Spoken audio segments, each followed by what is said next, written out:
and they're popping up like 2 or 3 a minute.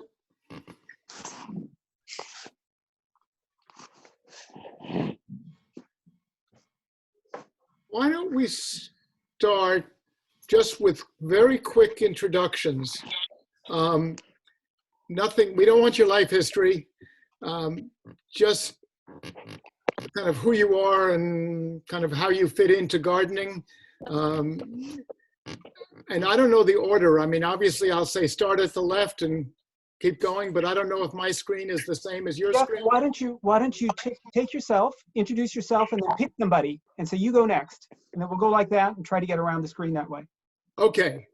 I'm Jeff Howard. I am been involved with the Warwick Community Garden since it started, and I'm also part of Sustainable Warwick, and I'm great to see you all here. Okay, Elizabeth, you're the next name on the next picture, so why don't you go? Okay, I'm Liz Holton. I've been gardening for a long time, but haven't put very much time into it for about 10 years, and I want to change my approach. That's it. How about Chris next?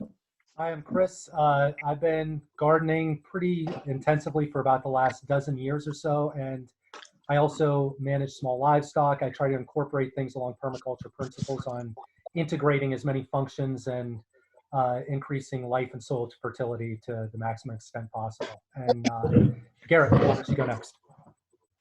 Hi, I'm Garrett over in Amity. I've been gardening a little bit. I'm a neighbor of Chris's, working on my family's plot right now.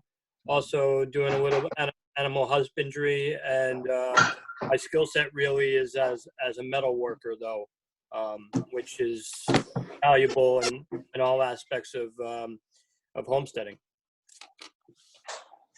And Ginny, I don't know you, but I guess you're on my screen, so. Okay, I'll go next.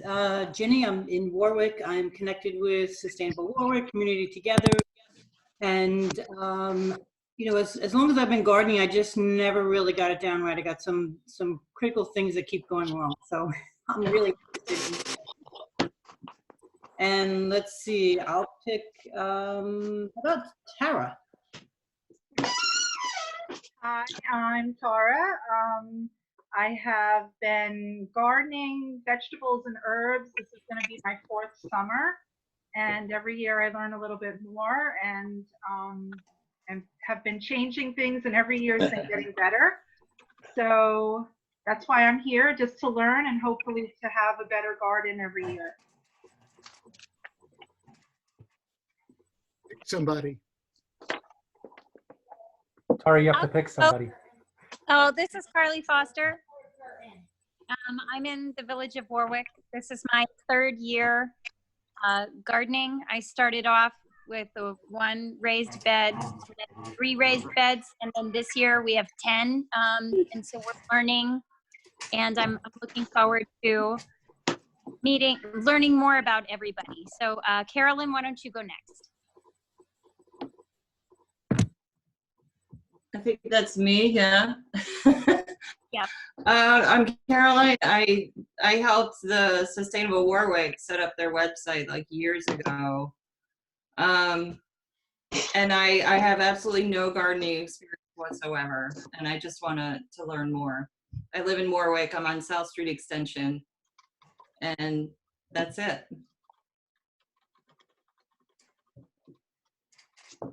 No, pick someone to talk next. I'll go. I'm Chad Polari. How you doing? I have a Grow Local Greenwood Lake. I've been gardening for about 10 years or so from Brooklyn. I'm very passionate to a very large degree about us growing our own food and edible, and I also study permaculture, so just functionality is a real passion of mine. And I'd like to eat everything in sight and have us all be growing stuff and sharing it. Thank you. And let me say, I don't have everyone's gallery thing, so I'll just the name E-H-R-E-N, Erin. H-R-E-N? Okay. I think that's me. But anyway, yes, my name is Erin Shipoya Soya. I I'm a new gardener, started last year. I wanted to live a much simpler a life, and also semi-retire and become maybe hopefully a vegetarian. And I built my raised bed, I built my own garden. So this is my second year now. I just expanded it. So. Is that good? Can you hear me? Yes, we.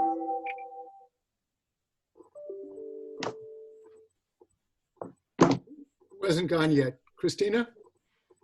Hi, I'm Christina Thomas. I live in Warwick. I've been with the community garden for about 3 years now. I've always been better at floral gardens, and that's what I do at home, but the community garden is my attempt to learn and diversify a bit. Oh, I have to pick another one. I saw Sarah. Hi, I'm Sarah. I don't know, am I on mute or not? No, you're good. Okay, I'm with the community garden, and I've been working there for, I think, 9 years. And I live in the village of Warwick, and you can hear my 2 dogs wrestling in the background. I'm gonna go on mute. Choose someone.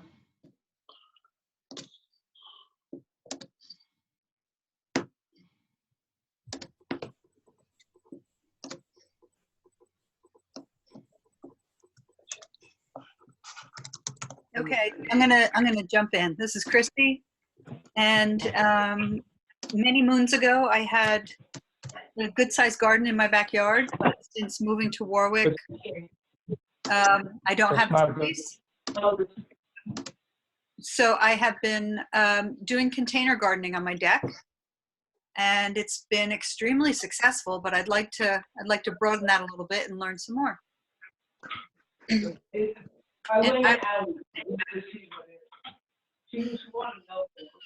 I can't tell who's talking. Who hasn't done anything yet? You, sir. Stephen.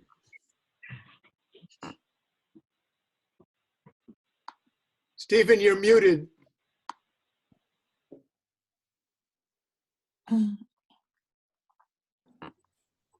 Yeah. Okay, do it in sign language.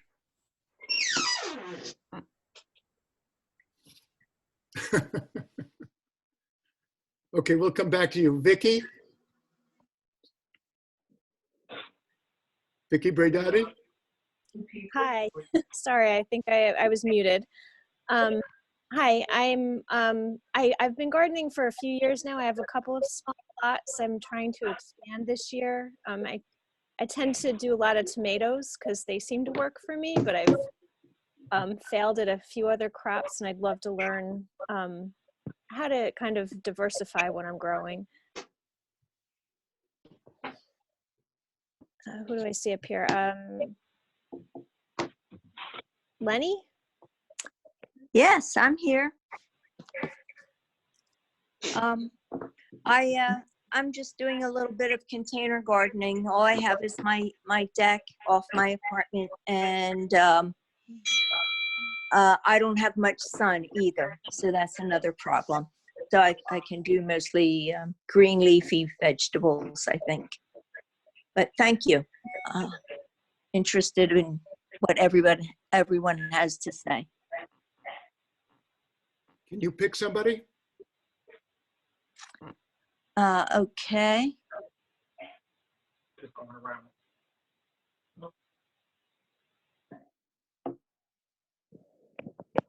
If you haven't gone, raise your hand. Okay, Gail, I see.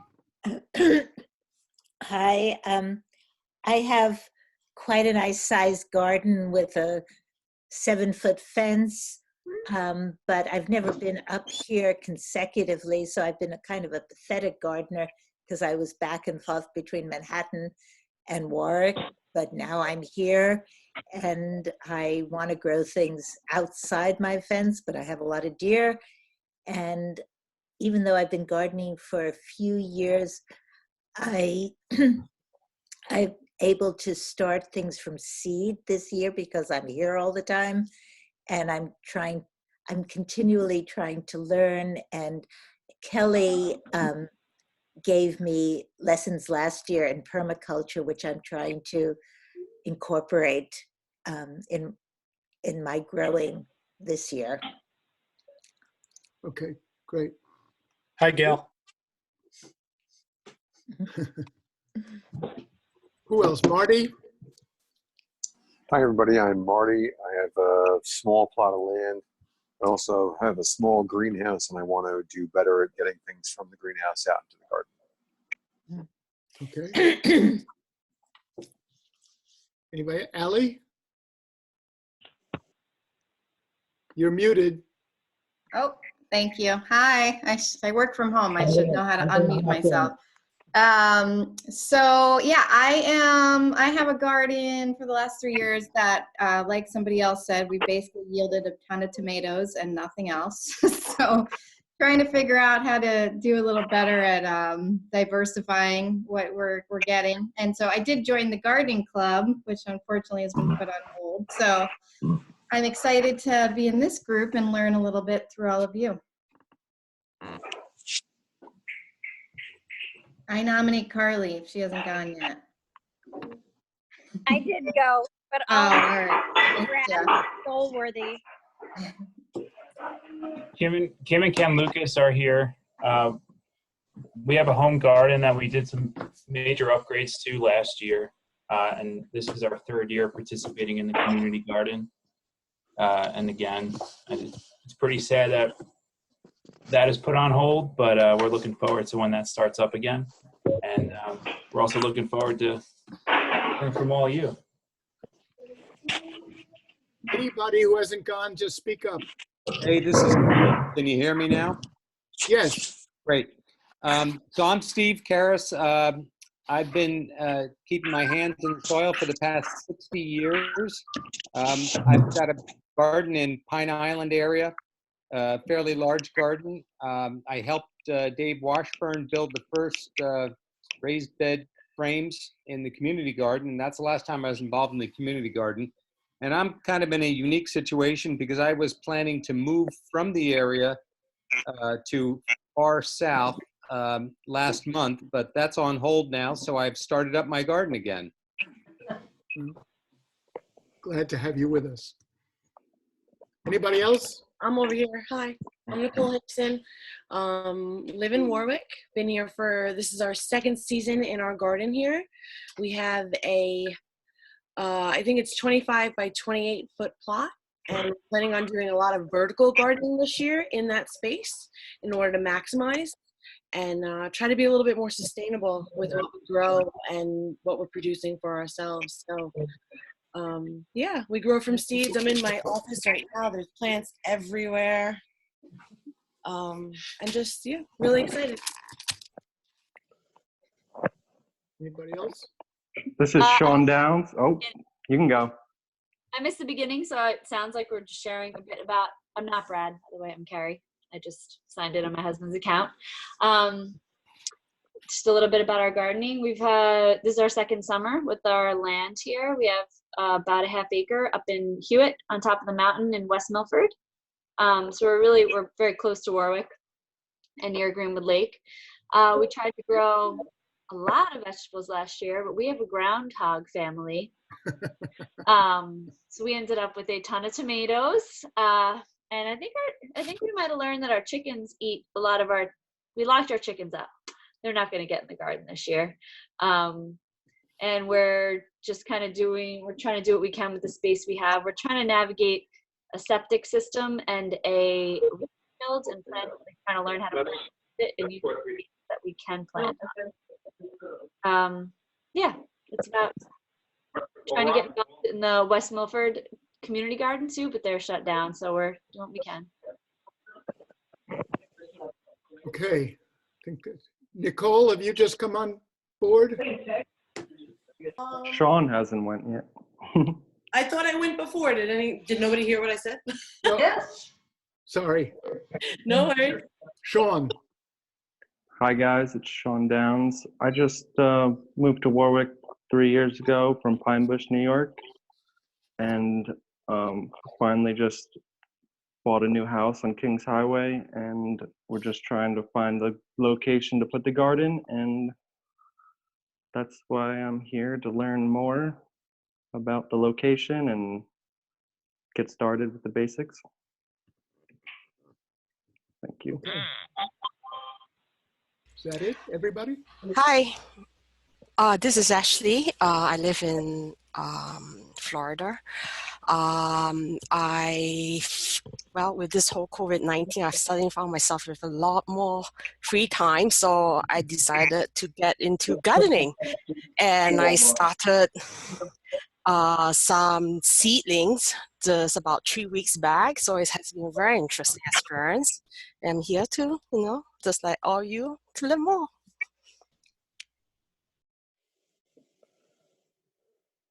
That's it? I'll go whenever. Oh, I just clicked it off.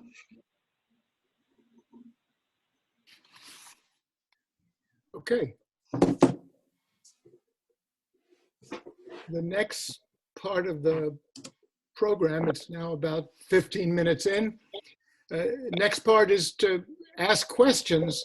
And the way I envisioned it was people would kind of raise their hand like this if they had a question, and you'd ask it, and somebody in this great group would respond.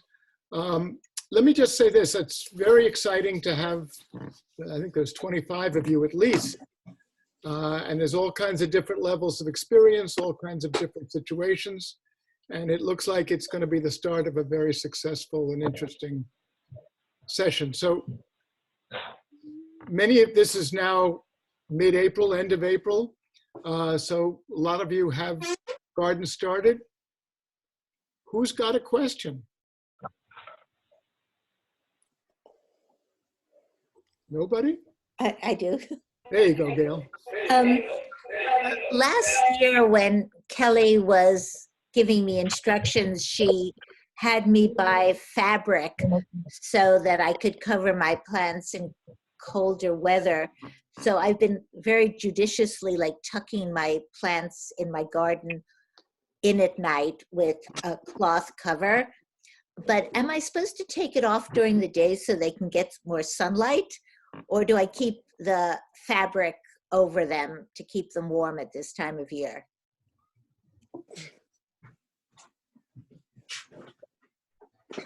Would you mention what are you growing by any chance? Like, could you just say? Well, I do have peas, which probably can take the cold, but I've started kale and lettuces and beets. I can go ahead and answer that. All of those crops that you've mentioned, except for possibly beets, and I can't speak to this because I actually don't grow them. Nobody in my house really likes them. But all of those plants can handle the cold this time of year, unless we get a freeze where it gets down into the low 20s or teens, which is not very likely. Anything as far as kale or peas, they're going to be just fine. And temperatures get a little bit below freezing. So even if I see that the temperatures at night are in the 30s, they should be okay? Oh yeah, yeah. I mean, it's only if you get down, I would say into the 20s, that you might have to worry a little bit about the kale if it happens to be a little bit on the tender side. Okay, guys, I've just learned something. Thank you for this session. I don't have to go out afterwards and tuck in my plants. It's not over, Gail. You could actually learn two things. What's the yeah, I could probably learn a lot. Okay. Carly, do you have a question? I did have a question. I was just wondering if anybody had any tips about starting lavender from seeds. Starting what? Lavender plants from seeds. It's Move to California. It's difficult. That's what I'm finding out. You might want to buy a plant. Okay, yeah, that's what we were talking about doing, because I just can't figure out how to get them to germinate. You know, some plants have to have be stratified. They have to have a cold spell before they'll germinate. And I forget, are you growing seedlings now or not? Yeah, we have a bunch of seedlings. With a lot of the herbs, unless it's the basils, many of them you're better off buying a plant already because they take a long time to develop. Thank you. And I'm sure you know this, but there are many sorts of lavender, and I've tried all sorts of lavender up here, and most of them have died on me because it's just too cold for them. Correct. Comes from the south of France. It doesn't know Warwick. Even as a plant, like, are you not having luck with the plants outside? No, they are all dying. I've tried about 3 or 4. And but I have seen some in Warwick in a very sheltered, full-on sunshine location. No wind, just sun. So just be careful where you plant it. I have lavender. I have lavender that seems happy, and I think it's English lavender. It might be the French version. It might be the English is stronger. Yeah. So I had 2 that seemed to die. I think 2 of them are not coming back, and then I have 4 that look really good. Oh, good for you. So I don't know. I didn't do anything It was very special. mild. Garrett, did you want to say something? I had a couple things that I wanted to say. Number one, what is the official frost date this year? Does anybody actually know? You know, I've been watching the weather. I'm looking about 10 days out before we're going to be at a decent place to start putting some other things other than peas and kale in the ground, and just trying to get an idea when I can start pushing a little harder. Yeah, I can address that. Our last frost date in this area is typically May 21st, and you can't get fooled by having warmer temperatures for the better part of April and even into the first part of May, because I know in the past maybe 5 or 6 years we had a year where literally we did not have a day in April that it got below freezing, and even for the first part of May. And I think it was around May 15th to May 17th we got a frost that it got down to about 28, 29 degrees. And I can remember thinking about trying to put stuff in to get it started early as far as tomatoes, peppers, things like that. And I was very glad that I ended up holding off because I would have lost every single one of them with the transplanting. So you want to go off of May 21st for your last frost date here. Now, what if I do hoop houses or something like that? Can I get in the ground a little earlier? Yes, you can get a zone earlier. I actually transplanted some tomatoes yesterday into my polytunnel, and I even go out, and the ones that are on the ends, kind of closest to where the window and the door are, and you might get a little bit more cold coming in, I actually take any sort of half-gallon milk jugs or orange juice containers or soda bottles and cut the bottom off them, pop the cap on them, and use them as kind of a cloche like that in order to get 2 layers of protection. So you can do that, but I wouldn't put in anything like tomatoes unless you're able to be sure that you have that protection. Maybe put them in 2 weeks ahead of time instead of a month. Right. I'm just trying to see where I can go because my knowledge is so limited. The next thing that I want to know is I'm looking for a rototiller if anybody has one and they'd be willing to lend it to me. Okay. I have a recent experience with a rototiller that I could share. I rented one from Warwick General Rental. It was 9 horsepower. It was $101 and change with tax. And I ran it over a half acre. It took me like 10 hours with my father's help. And I feel like it just scratched the surface. And then by that, I mean it broke most of the grass, but it didn't really break the grass roots. I could have ran it deeper, but I was trying to cover ground, so maybe that's a part of the thing if you have a smaller area. But now I'm going through it with a garden fork at about an hour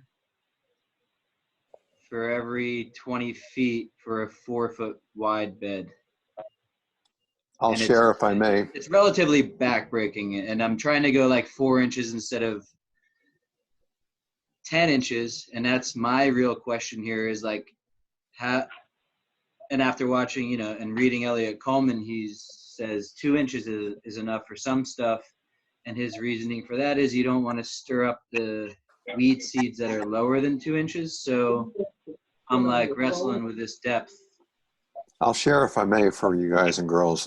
And when it comes to tilling up, you really want to take the top layer of grass off before you start with the tiller. Otherwise, you'll just wind up getting them in the tines, and it really messes you up. Like you were saying, take off about 2 inches and then till the rest of the dirt underneath. I'll just chime in. When I moved over to Pine Island 10 years ago, I used to live at an old farm. I hired Dan's Landscaping, and he brought in a disc harrow, and then he brought in a tiller, and did a great job of breaking it up. And I've had no problems in the last 10 years. My tiller right now is in Green Valley for the last couple of months, waiting for a seal. So otherwise, I'd lend it to you, Garrett. I'm right down the street from you. Thanks, Steve. I appreciate that. There's the other debate about a tiller. What it does, the machine, it pulverizes the soil, which you don't really want to do. That's why I was just trying to hit the grass roots to break that out. But if you pulverize the soil too much, you're breaking up the soil structure, which, the no-till gardening is a big thing in the permaculture world, where you're trying not to destroy all that valuable soil structure that the earthworms have provided. So Christopher Harrison and anybody else, I'm sure, would be able to address that better than I can. I'll be getting into that some in the presentation that'll follow too, Jamie, as far as with the whole idea of dig versus no dig. And I just want to, I think someone has a question, Liz, about how do you get your compost ready as fast as you can? And should you cover the grass before? I guess you probably didn't mean to say mulch. You said, should you cover the grass before, I guess, growing on top of it? Or just, I guess you're saying, do you rip up the grass or do you cover over it? Anyone have any thoughts on that about composting quicker? And Christopher, since you're already there. Yeah, compost, I can go on about compost for probably about 2 hours, but I'll try to keep it brief. Basically, there's 2 main methods of composting. One is what you call cold composting, which is what most people do in their backyards. It's where you just take out food scraps, any sort of yard waste or whatever, and you just put it into a bin and you pile it in and you leave it there and let it kind of break down. That'll take a long time. If you want it to do faster, you can actually make batches of compost in about 22 to 25 days using what's called the Berkeley method, named after University of Berkeley, California, where it was developed. That is a hot composting technique, but it's very labor intensive because it basically means that through the majority of that 22 to 25 days, you're turning that entire pile over and turning it inside out also every other day. And you have to do a batch that's at least a cubic yard in order to get the heat up enough so that the thermophilic bacteria take over and they will actually cook out any of the pathogens that are in the soil and break it down to where you can use it. So that's really the only way that you can get it to go faster on there. I would advise you that if you want to know more about this, I'm not going to go into it in a great deal of depth, but look up the Berkeley method for compost, and that'll tell you everything that you need to know along those lines. Well, that's because it's an aerobic process, right, Chris? Yes, and you that's need exactly to get correct. oxygen into the middle of the pile. That's why you're turning it inside out. Yes, absolutely, Jamie. Thank you. And then also briefly, I guess before we start your presentation, they also want to know, what do you guys believe in covering the grass before you got to do a no-till thing, or are you digging up the grass and then going on top of it? Yeah, there's different schools of thought on that. If you are digging in, you want to strip off the sod first. Actually, the most efficient way of doing it, if you're going to dig in, is what they call a French double digging method, where you strip off all the sod, you set it to the side, and then you start digging down in to make it deeper. But that is back-breaking work. I've double dug beds before. It's not fun. I did it probably about 10 years ago. I would not want to do it now. But as far as building up or smothering the grass, you can do that. You will get a better product later on, and I'm going to go into this in the presentation. But the problem with doing it is that you need time in order to let that break down. It's not necessarily a bed that you're going to be able to plant into right away. And what you typically want to do is you want to take cardboard, and by cardboard I mean just plain brown cardboard, not anything that's shiny or has color on it. And you want to put that down in a layer to smother out all the grasses and weeds, and then build up on top of that with organic matter and wet the cardboard down before you start piling onto it. Some claim that that's immediately plantable. No?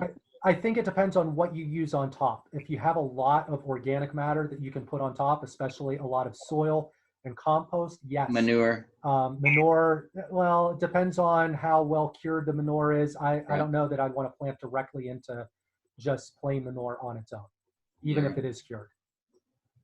Thank you. Thanks so much for your answers. I know that we have like a 2-bin compost, so we turn it every few days, so maybe it should be actually like every other day. And then I think they like my sister does most of the gardening. I'm just here stepping in for her, but she puts it into the 2nd bin, and so from there, like, it's usually the bottom layer that has most of the usable compost. But I will definitely look into the Berkeley method, let her know about that. So thank you so much for answering both of those questions. Yeah, and I'm sorry about missing the introduction. So we're in Warwick, and my name is Liv. It's so great to meet everyone here. Like, thank you for sharing all of this knowledge. Chris, I have a friend of mine who's doing the cardboard method and putting organic material on top. And within their first season, they were able to get some plants going. Okay. And like I said, a lot of it depends on how much you build it up and what types of plants you're putting in there. If it's anything that's like root vegetables, you'd have to wait on it. But that's good to know that they were able to get it in right away. Yeah, I mean, it was a quick turnaround, but I think you're right. I think they did put a mass amount of organic material on top. Okay.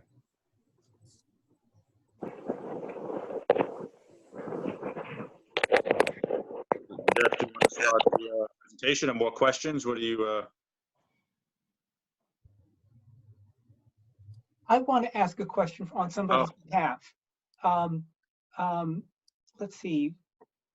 One person who signed up to be here is an absolute beginner. Her name is Shelby. I won't give her a full name, but she's asked, would somebody give her like a 15-minute phone call, and I'm thinking probably possibly more phone calls than that. She's a real beginner gardener. Is there somebody who would volunteer to do that? And if so, well, is somebody on the line who'd agree to that? Chris, okay. If anybody else wants to join in on that too, I mean, you're more than welcome to, but I can talk gardening to anyone. Yeah, it could be another Zoom meeting on the side where I'd be happy to just rap, you know? Yeah, I'd I don't love know what to she join. wants to know, but I can try to help as much as I know.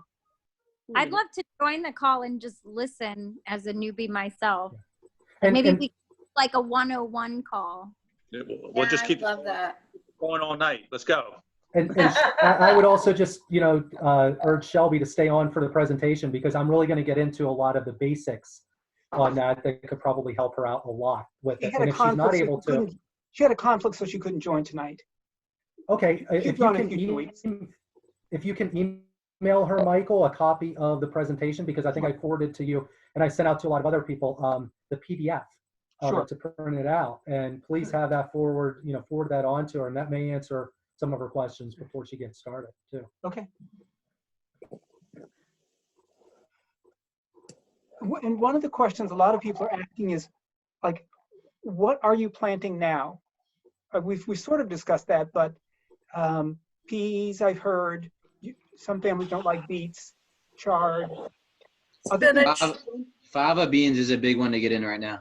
If you want to plant fava beans, it's one that should go in the next week or two, I think. Chris? Anyone? Yeah, I don't really grow fava beans per se, so I'm not too sure about that. I actually put together a spreadsheet, and I know I sent it out in kind of the Warwick homesteading group that I've tried to get organized. But it's basically, I went through a lot of my books and documents and everything and set up a spreadsheet on when all of the direct seed, start from seed in your greenhouse, transplant phase are, when you can plant for fall plantings, things like that. So Michael, if it's okay with you, I will send that out to you, and maybe you can distribute it through Sustainable Warwick through your listserv too. And it's really just, it's a working document. I mean, I did it with all of the plants that, all the different crops that I like to grow that we eat, typically for my own reference. But, you know, it's something that if people want to add on to that and circulate it around and make it bigger and make it grow, all the better. Okay. One of the things I'm also planting that's coming up is radishes. They grow really fast, and you can get a lot of greens quick that way anyway. And especially you can get them out of the ground before it gets warm enough to put something else in. We just put radishes in like a week ago, and they've all sprouted up. It's great. Radishes. The beets took right. I mean, I've always treated radishes and beets the same. So for anyone who's trying beets, I don't know if that's right, but it's working. You should also put your spinach in now. Yeah, spinach, carrots, you might even be a little bit late for that, for the Swiss spring crop. chard. I planted arugula 3 weeks ago and it sprouted a week ago. You put that in. Arugula is the hardiest crop that I know of. I planted the field out on 94. I'm from Warwick. I didn't get the introduction, but I'm out on 94. Some of you know me from there, and I let my kale, my spinach, and my arugula go into mid-January in that really cold winter we had like 6 years ago, and I was living in that shitty gray barn up on the road, and the arugula outlasted the kale and the spinach and was amazing. I've put in collards in addition to the other green crops that you've all mentioned. Collards seem to do very well for me. I also have overwintering kale that I've been harvesting. I was really surprised, but the stalks were there and they started sprouting a few weeks ago. And if anybody has the time or inclination, I would recommend, if you've got a garden that you want to start or you're already got an established garden, think about planting asparagus. I've had asparagus in 2 different beds for different 10-year periods. And it's a lot of work in the beginning, but then you get years and years and years of a perennial crop. And the only problem this year was it started coming up last week and got frozen. But for the most part, for the next 6 weeks, we're going to have fresh asparagus every night. So if you could tell me a little bit more about the asparagus. I just bought 3 plants that are a year old. So they're ready to go in the ground. We won't have asparagus this year. But what I read about planting them is that they cannot, they need the clearest space possible. Like they won't fight weeds at all. Like they'll get taken over immediately, which is with having very small children around. Like I'm dreading that I'm going to let them die. Not the children, the asparagus. Have you found that they really need that clear, will they fight off a mugwort here and there, or have you had to really tend that asparagus area? Yeah, I just spent the last 2 days weeding my asparagus patch, and I didn't spend all of 2 days, but I spent 4 or 5 hours, and I have 100 plants. So it's a labor. But what I do is I mulch very heavily in the fall after I cut back the old dead stalks, and the labor is in the front end of planting asparagus by digging the ditches, putting in lots of compost, and putting your plants in. If you're interested in a larger plot, I would recommend buying asparagus plants, asparagus sets that you could get 25 or 50 or 100 or more. That's how I've done it. You just have to mulch like crazy, and then yes, you do have to weed. But you will reap fresh asparagus for many, many years from one planting. What would be the wideness of that bed for that, say, a single row of asparagus? How wide would you make that bed to make the wider grass roots, say, not creep? So my experience is the plants are about a foot or a foot and a half apart, maybe 18 inches apart, and the rows are about 24 inches apart. So it's a pretty big bed for what I've got. But you're going to have lots of weeds, and you mulch like crazy, and then you weed, and you weed carefully very early on. Are the paths in between? Are the paths in between your asparagus rows is there living grass there, or is it all dirt? No, it's all absolutely barren. I keep it completely either mulched or completely weed free. And so when you say mulch, do you mean like the commercial kind of really broken up wood chips mulch, or like mulched leaves? What kind of mulch are you using? For the last couple of years, I've used a product called, I think it's called Easy Mulch or something like that. It's straw with a natural sticker attached to it. It comes in big bales. I've gotten it at Lowe's. Okay. I spread it. When it gets wet, it sort of binds. It's I called the company. I can't remember what the product is that they use to bind it, but it's a natural product. It's Easy Mulch, you said? I think it's called Easy Mulch. A lot of people use it for grasses, but I've used that. I've used it pretty heavily, and then I've topped that with leaves. So in the fall, I've thrown my extra leaves on top of that. Thank you. Yeah. I have a quick question. Is it too early to plant broccoli and Brussels sprouts outside as seeds? All brassicas can go in now, I think. Oh, brassica. Seed. I wouldn't be wrong, transplant Chris. them though. Yeah, I wouldn't transplant them No, but as unless seed. they're protected. As As seed, seed. yes. But Yeah. you might have, well, actually they should germinate because you're getting warmer days now, and then once they come up, they like it to be a little bit cooler as they're growing. Okay, thank you.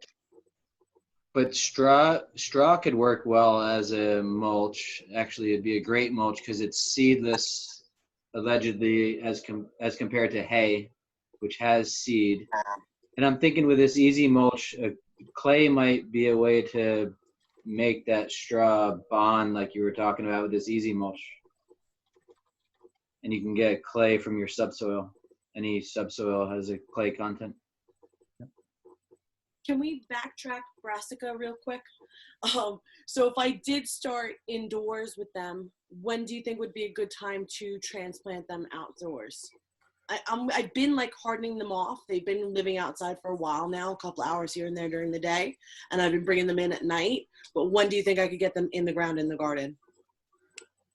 Probably a little bit after the 1st of May. I can't remember specifically what the date is. Like I said, I did write all of this stuff down and put it into a document, but I can't remember if it's 2 or 4 weeks before the last frost date. I think it might be 2 weeks.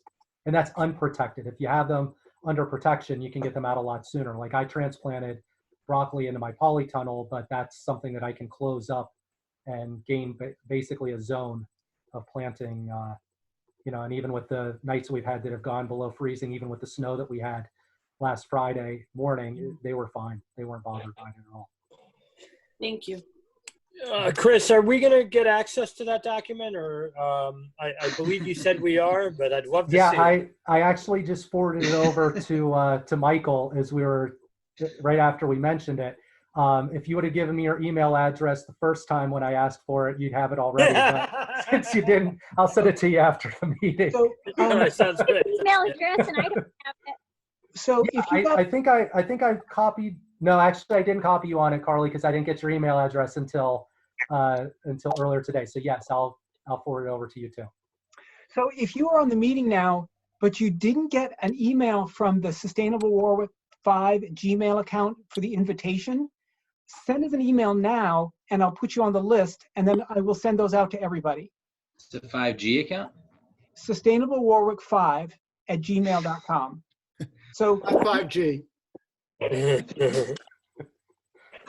So, Jeff, we you sent think out the invitation to a lot of people. We told people send us an email if you want to sign up. So we had like 30 people on the list, and it just seems like there are maybe a few people here who we didn't send the email to directly. Maybe they got it from a friend, which is fine. It's just that if you want to be on the list, so you'll get notifications of these meetings and whatnot, send us an email and you'll be on the list. Mind if I ask a quick question about weeding? I'm currently using a double action hoe, one of these guys right here. And I was wondering if you all have anything that you use that you prefer over an action hoe or anything else that would be better.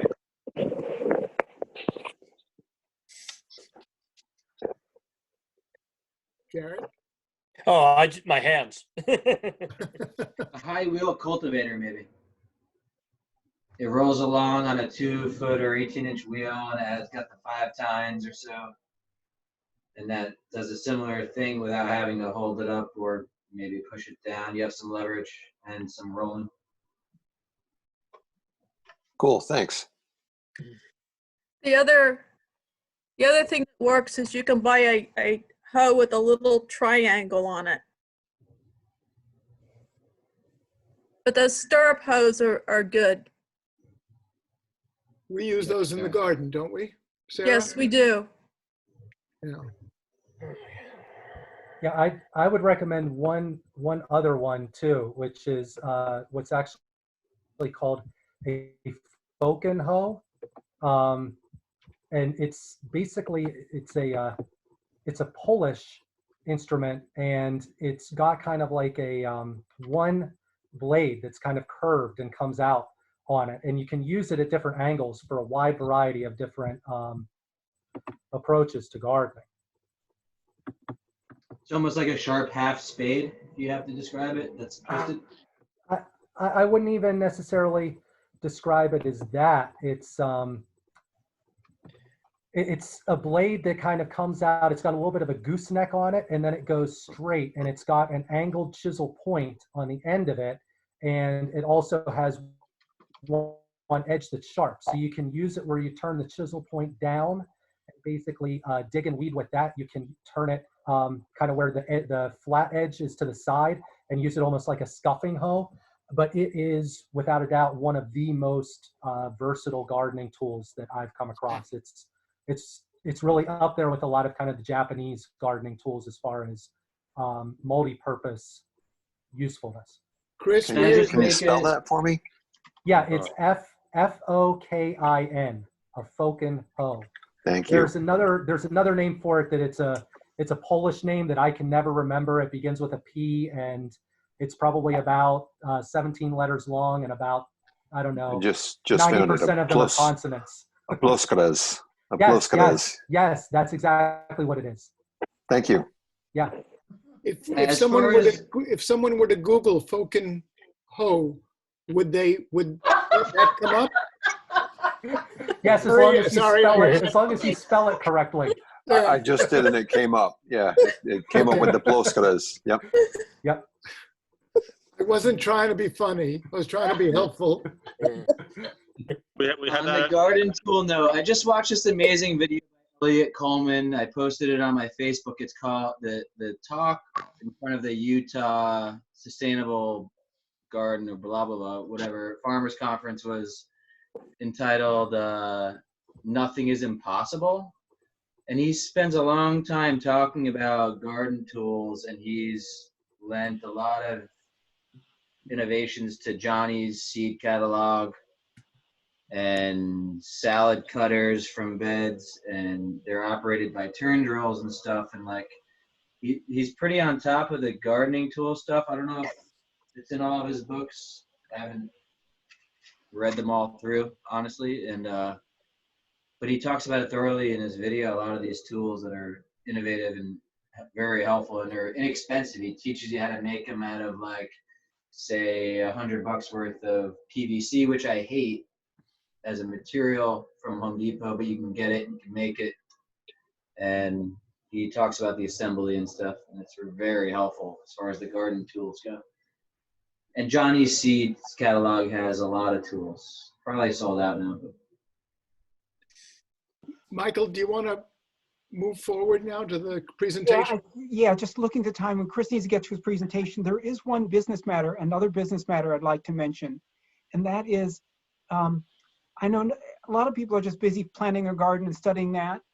If you have interest in working with some others on sort of promoting victory gardens, you know, we'll maybe publish like letter in the paper saying, if you need help getting a victory garden going, you know, let us know what we can do to help.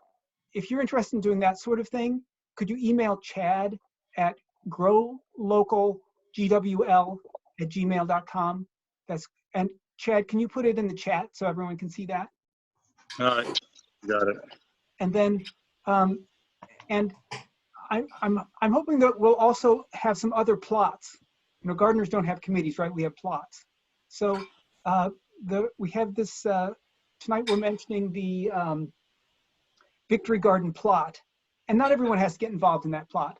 But now if we could turn the floor over to Chris, who has a lot of presentation to give us. And should we all mute ourselves? Yeah, Yes. if you could, please. Come on, not again.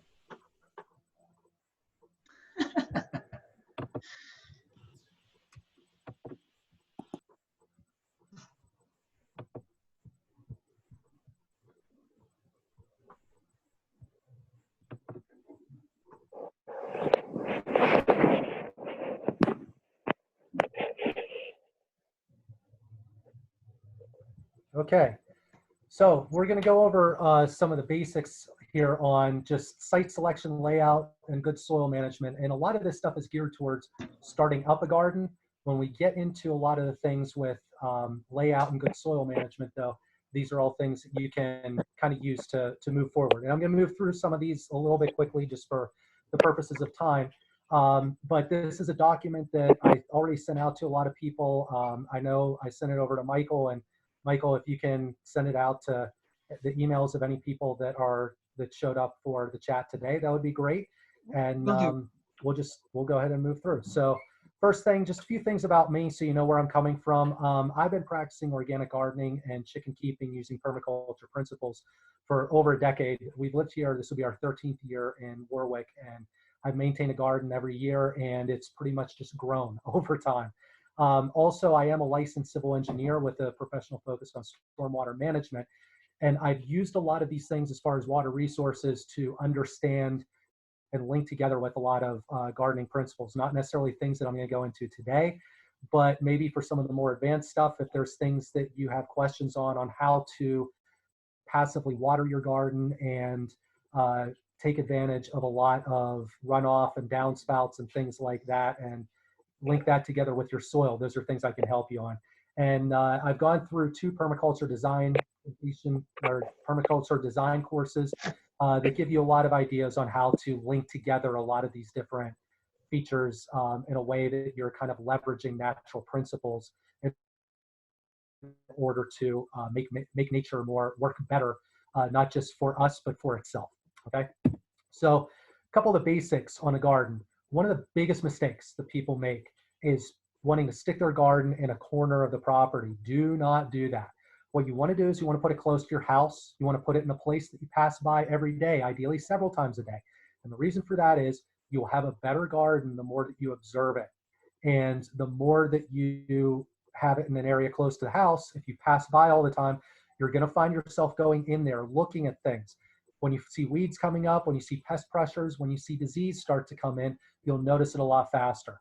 And the other thing too is if you're starting a garden first off, the idea is you want to start small. Whatever you think you're going to be able to handle, cut it in half, because that's probably going to tax you in order to do it well. So those are kind of my first 2 rules as far as the basics on picking a garden site.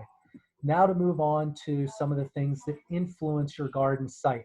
And some of these are things that you can change a little bit, and some of them are things that you can't. And we'll get into that a little bit.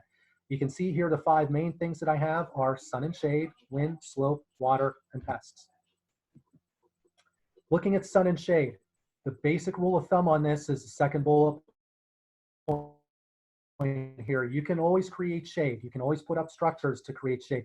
You can always use trellising crops to create shade, but you can't create more sun. You need to have an area that you get at least 6 hours or more of direct sunlight through the entire garden season, or you're going to struggle to grow a lot of different crops. You're going to be stuck to growing mainly leafy greens if it's an area that you're kind of on the border with that. This is just an example of, how you can use garden shading if you have an area that's out in direct sun and you want to kind of take it down a notch. There's a lot of products that you can get on the market, or like I said, you can use trellising and trellis crops like, I don't know, maybe using pole beans, climbing over an area to shade tender greens in a garden. One of the other things you got to take into account is wind. If you're on a hilltop, this is going to cause problems for you. You need to shelter your garden area. Anywhere that you have wind, it's not only going to cause a problem with drying out your garden, but it's going to cause erosion. You're going to have soil, topsoil especially, it's going to blow away in the wind, and it's going to batter your plants. So when you're looking at setting up your site, You want to look at where your prevailing winds come from. Typically in the winter, those come from northwest, and during the summer, those come from more of southwest to west. So those are the directions that you want to kind of take into account, especially the closer that you are to a hilltop. One of the other things that you have to be aware of is if you are in an area where you are near farming taking place, especially here in Warwick with the black dirt, a lot of those farms use a lot of pesticides, a lot of herbicides out there. If you have winds that are carrying from the farm onto your property, those can carry those pesticides and herbicides to your garden, and that is not a good condition. The ideal thing that you need to do in that is you need to put up some kind of a barrier. But one of the things to take into account is the idea of wind shadows, and this is just a quick little look at a picture of how a wind shadow works. And looking at it, it provides kind of a shadow of lesser wind intensity both before the structure and after the structure. And this kind of gives you an idea, if you look at this graphic, the size of the area that can be affected on this. So if you have even just a 10-foot fence, it's going to give you 250 feet of wind shadow on the other side of it. So that can kind of give you an idea of laying out tree hedges and looking at where you want to put your garden in. All right. The next thing to look at is water. Okay. And obviously water is one of the really important things with the garden, because water doesn't necessarily show up all the time when you want it. A lot of times you get more than what you need in a short period of time, and a lot of times during the summer you go for long periods that you don't have nearly enough coming around. So you want to make sure that you have sources of water available for those dry periods. This is especially if you're a beginning gardener. You need to stay on top of this. Gutter downspouts, they offer opportunities for a lot of rainwater capture and storage, but you don't want to have that necessarily washing over your garden, because that will cause washouts. Anywhere that you have concentrated overland flows, it'll basically create its own channels and wash away and erode a lot of the garden soil. There are more advanced things that we can go into on this. I'm not necessarily going to go into them now, but the basic principle, and this is kind of something that I've learned from my experience in engineering and also combined with permaculture, is your basic principle you want to look at for water is the idea is you want to slow it, spread it, and sink it. And the idea on that is if you've got garden beds, you want to make sure that you don't have concentrated water hitting those, but you're spreading it out on the front edge of those garden beds to where it can just slowly seep into the ground. And when you're talking about water, water moves through the ground the same way it moves over the ground, just a lot more slowly.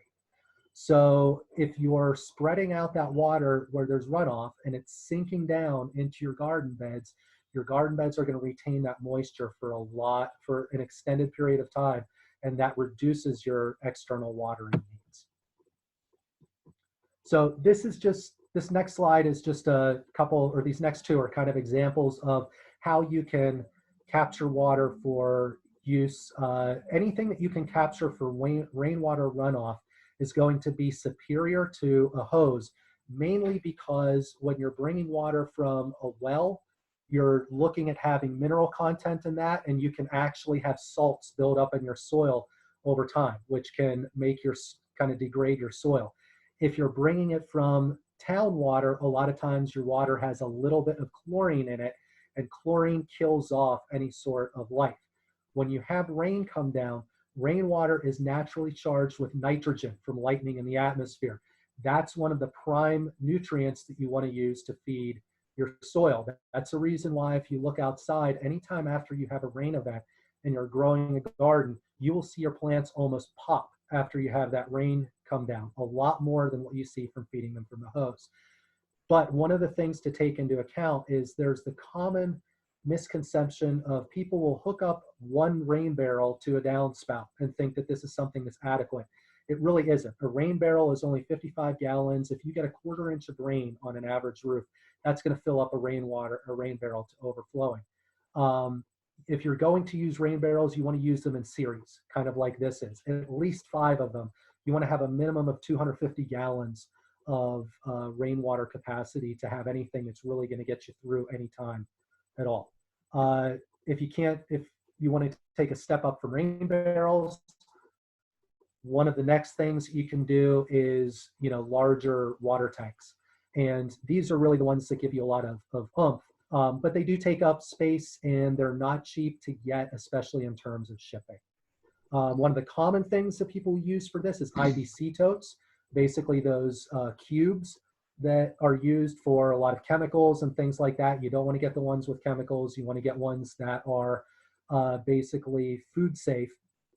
But the thing with IBC totes or any kind of tank is anything that you put out there that is not opaque, that allows sunlight in, you will get major algae concerns with that. So if it's a tank that is somewhat translucent or transparent, you're going to need to put some sort of dark barrier like landscaping cloth over it, or you're going to need to spray paint it.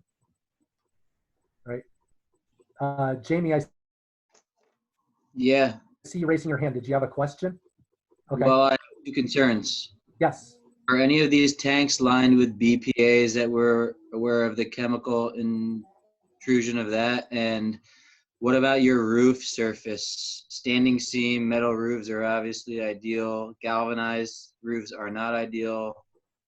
Asphalt shingle roofs might include certain chemicals into this water supply. Yeah, those are both valid concerns. Anything that you're getting as far as rain barrels, you want to make sure that it's something that's a food safe source. Those will be labeled as such, and if they are, you're not going to have BPAs. It's going to be high density polyethylene, which is totally safe along those lines. Same thing with tanks that are specifically made for water storage are going to be like that. Anything that you're concerned about with rainwater runoff, the idea is to use a first flush diverter on that. And that's another topic that if people want to send me in questions on that, I'll be happy to answer them. But I don't really want to get into that right now, only because it's, it might bog us down and there's a lot of topics that I want to cover along these lines. Okay, so the next concern that we want to take into consideration here is slope. And when we're talking about slope, what I mean by that is you want to ideally site your garden on an area that is actually somewhat south-facing slope, because that will maximize your solar gain. You'll get a little bit more warmth in the early part of the season. It may move you up about a week as far as your planting dates go, and it will also extend it a little bit at the end of the season. And you have to think of this kind of like if you're skimming stones across a lake or a river, okay? If you send the stone in an angle where you're throwing it down at the water, it's just gonna go bloop right into the water. But a north slope will act like that water surface does to a stone. It'll act like that to the sun, where when the angle of the sun comes down, most of the warmth of the sun almost skips off of that. So the north-facing slopes will actually minimize the solar gain that you have. It'll make your garden stay a little bit colder. So if you're able to get a south-facing slope, that's the ideal thing that you'll want. And you also want to, if you're building on gentler slopes, you want to make sure that you build your garden beds ideally on contour, and that's 90 degrees to water flow. The reason for that is you want that uphill edge of your garden bed to act like a barrier to any sort of runoff. That it takes that runoff, it slows it, it spreads it out, and it lets it seep in and sink into the ground. So this is just kind of an example of these raised beds on contour. This is a picture of my vegetable garden right now. Well, not right now, but from a few days ago. And if you look where you can kind of see some of the boards and things like that in there, and the lower spots, those are the pathways. Those are actually wood chip pathways. They go down about 18 inches in there, and then the garden beds are next to it. And you can kind of see the furrows in there too. But the idea with this is I made everything in my garden where it is super absorbent. The wood chips just soak up moisture like crazy. They act like batteries for water storage. And then they make that where the water kind of moves into the deeper layers of the garden bed and then works its way up in order to transpire through the soil and evaporate off. And this is just a picture of my garden from last year showing it where it's a little bit more in season. It's a little bit easier to see where the lines are between the garden beds and the pathways on that. Okay. And one of the things that you can do to areas where you have steeper slopes is to terrace it, where it doesn't necessarily work out to just put in raised garden beds. If you've got steeper slopes, you want to make sure that you make your beds level so that the water, when the rainwater hits your garden bed, or maybe even pitched backward a little bit, it just stays in that garden bed. And this can give you an idea of how simple a terrace can be. It doesn't have to be something that is like a 3 to 4 foot high retaining wall on a 3-to-1 slope.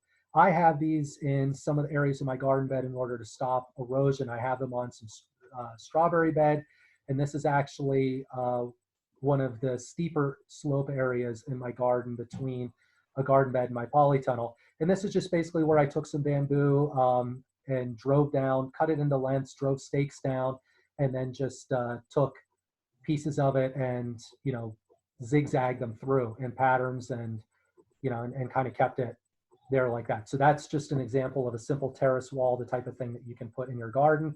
But if you want to do something that's a little bit fancier, more aesthetically pleasing, even anything down to, to concrete block with weep holes, you can do that. Those are all options.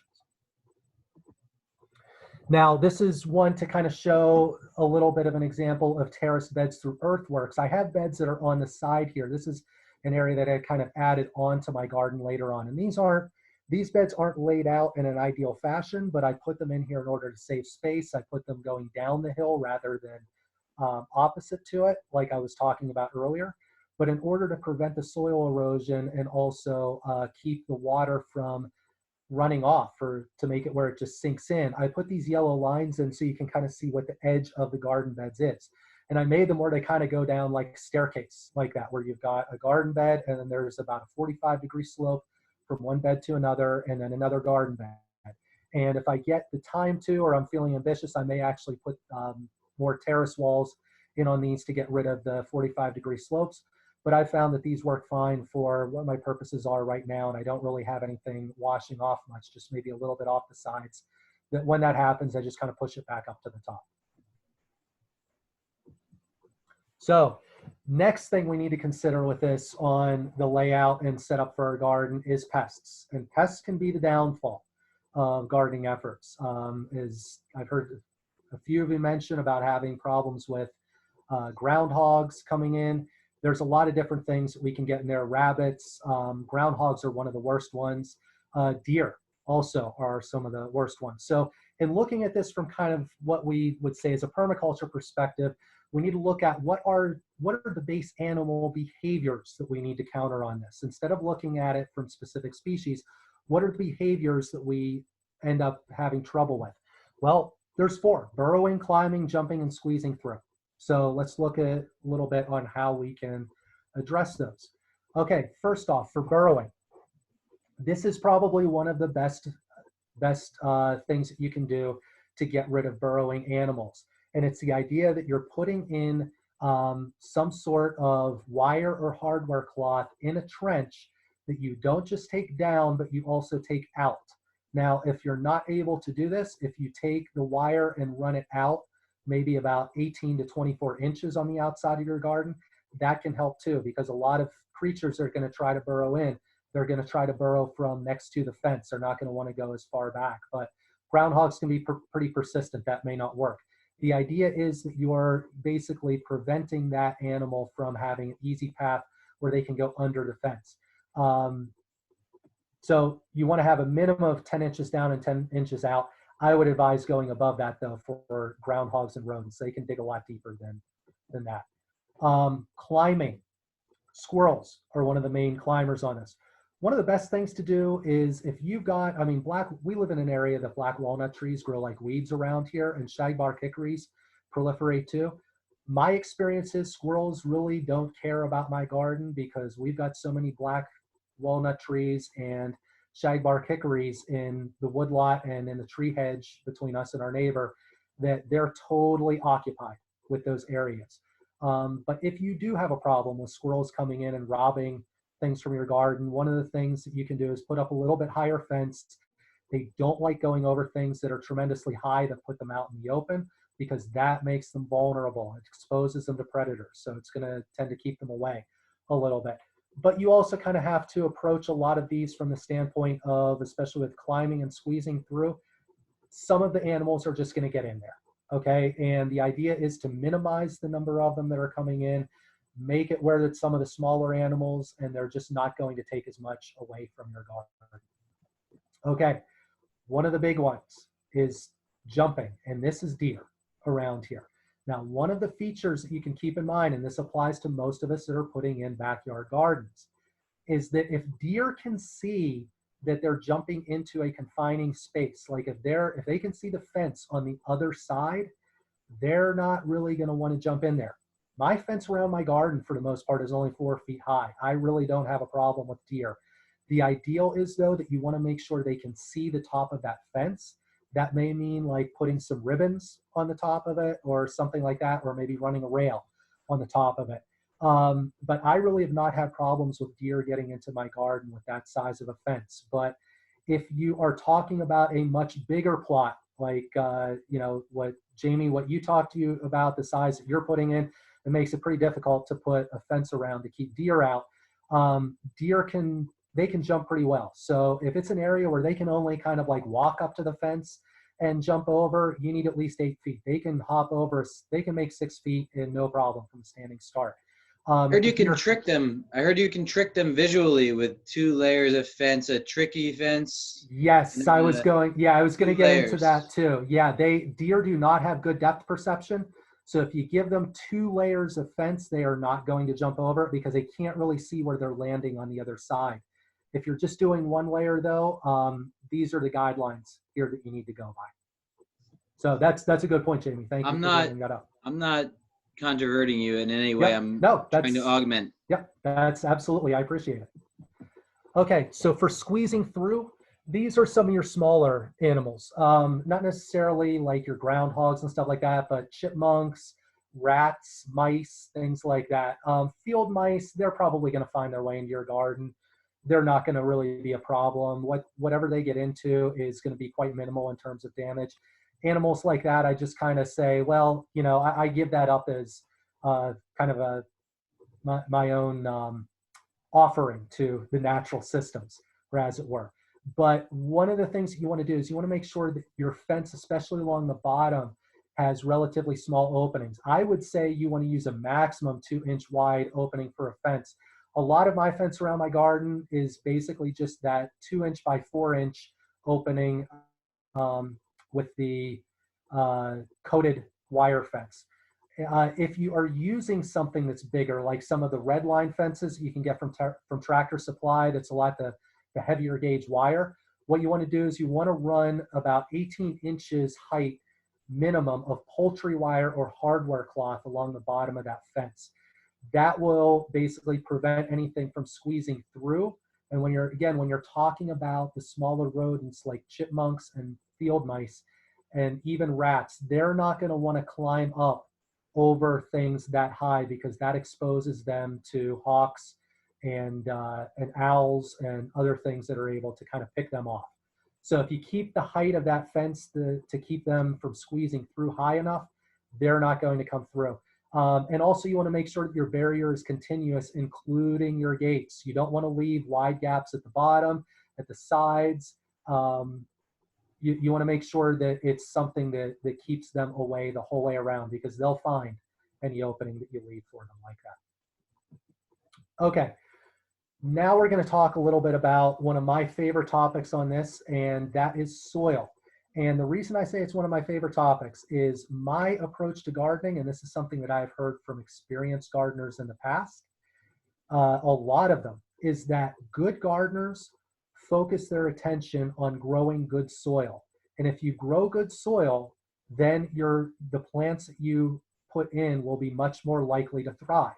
I'm not saying that they don't require any work, but if you have good, healthy, biologically active soil, it will reduce your workload tremendously. And this is what I'm talking about in terms of permaculture principles. You want to put nature to work for you. You want to augment those natural cycles that are already occurring and kind of leverage them. Use them like a lever to move objects that are heavier than you otherwise would be able to. So looking at what your basic soil layers are, this is something you want to take into consideration. Your humus, that's your organic matter at the top. Okay, that's where you're mulching things. It's kind of that layer where you've got organic matter that has broken down. And topsoil is where that organic matter and the nutrients out of the humus wash down into some of the mineralized soil in your garden. And this is between the humus and the topsoil, these are your most important layers. Below that is your subsoil. That's really the mineralized soil. That's where a lot of the minerals that the plants need come from, but it's not necessarily got as much organic matter in it. That's the kind of stuff that when you dig down in a hole and you get past the areas that have a darker color and maybe into the areas where if it's a clay, it has maybe more of a yellowish or a reddish color, that's what you're talking about as far as subsoil. It's not necessarily your best growing medium. And if your soil is dominated by subsoil, it's something you're going to have to do some work on. Below that is your weathered rock fragments, and this is where, and then below that is bedrock. So it's, these areas aren't necessarily neatly defined, but if you dig down deep enough, you will see the transition from one area to another. So that's just kind of an overview. So base soil types you're dealing with. There's really 3 base soil types: sand, silt, and clay. There's variations or combinations of these, but it doesn't really get much more complicated than this. You may have some gravels thrown in, but that's more of a rock than it is a soil per se. So what does this necessarily mean? How does it apply? Well, this graph here is just kind of, it's a tool that engineers and a lot of people advising agriculturalists will use to figure out what kind of soil you have on a property. So personally, being a civil engineer, this is something I'm very familiar with. But if you look at this, as you go up on the left-hand side, that means that you have more clays. We want to focus on the loams. The loams is where the action is as far as garden soil goes. And even if you don't have a loam, you can get it to behave like a loam. And I'm going to go into that a little bit. But if you have really clay soil, it's not something that can't be remediated, but that can be a problem. It does present certain challenges for things that I'm going to go into here in a little bit. Okay, so when we're talking about sands, you're talking about things that are coarse, it's coarse grained. You can see the soil particles with your naked eye. If you pick it up, you can feel them in your hand. It's usually, those grains are hard. It's like little tiny rocks, basically. Sand, it doesn't stick together at all. You can take sand, add water to it, roll it in your hands, it's just going to fall apart, okay? One of the things that sand is good for, though, is it allows a lot of air and water to move through the soil, which is very good for root growth. But it's also kind of, a negative, because the fact that it drains freely means that it's going to dry out quickly. It's not going to hold that moisture in there. So if you have a very sandy soil, holding on to water is going to be a challenge that you have. All right. Silts. Silts are fine-grained, not as easily to see as soil particles. It's got a smoother texture. Typically, you're not able to see the particles of silt with your naked eye. It is relatively free draining, but because the voids are smaller and the soil particles are smaller and everything's just kind of at a smaller scale, you're going to have more water held in there. There are voids for air and water pockets, but the thing about silts that's different from sands is you can't really compact sands. You can compact silts. If you have vehicle traffic or foot traffic over an area, then you're going to have that compact. And anytime you have soil compact, that creates a bad condition, because what you're doing is you're getting the oxygen out of that soil, and you're going to turn it from aerobic to anaerobic. And when you have anaerobic soil, that encourages the growth of bad microbes. And when you have bad microbes, you're going to have sick plants, you're going to have disease, you're not going to have a productive garden. So when people talk about no-till beds and not walking on your beds, this is the big part of the reason why. My personal preference is when you set up garden beds, you leave those garden beds. You don't walk on them, make them narrow enough that you can reach them from both sides, that you're not necessarily putting in traffic on them. Some people go 4 feet. I actually go about 30 inches with mine, because I find that to be the size that if necessary, I can easily straddle it, okay? To get back to silt, one of the other things about silt, it is also not a cohesive soil. What it means is that if you have it clumped and you take that clump and even if it's moist and you rub it in your hands, it's just gonna fall apart, okay? So these are all ways that you can identify what type of soil that you have or what the predominant types of soil are. The next one is clay. Clays are the finest grained soils out there. You can't see particles with it unless you look at it literally under a microscope, okay? The other thing about clay is the particles of it have an ionic property where they actually attract water molecules to the clay. And if you have it where, you know, where the clay will soak up a lot of water, but part of the problem with growing things in clay is it can take forever to dry out, which means, again, the clay soils can go very anaerobic very quickly and stay that way for plant roots, okay? Clay is cohesive. The particles stick together when they're moist. This is the reason why clay has been a traditional natural building material, because it allows you to form things that stick together over time. We can leave Jamie Manza to give a whole class on this at some point in the future, because this is right up his alley and why he uses it. But this is why clay presents problems for gardeners. It's not something that can't be overcome, but it is a challenge because it encourages those bad microbes in the soil. But it also offers the opportunity that if you have it set up in the right way, you can use it to your advantage, especially as a sublayer under garden beds if it's a natural soil, to soak up that water and hold on to it in the subsoil and where it'll work its way up. So enough about the soil types here. Quick and easy clay test, okay? If you want to know if your soil has a lot of clay, all you do is you pick some of that soil up in your hand and you kind of crush it in your fist a little bit, make it into a piece that, you know, for lack of a better term, it looks like a piece of dog poop, okay? Then you take that and you put it on a flat surface or even between your hands, and you try to roll it out into a snake, okay? If you are able to roll that out thin into a snake and it holds together like that, then you have a soil that has a high clay content. If it falls apart when moist, that means that it's a non-cohesive soil. It's probably silt, in which case you're not going to have the issues with clay. But this is just a quick and easy way to identify it in the area that you're thinking about putting your garden.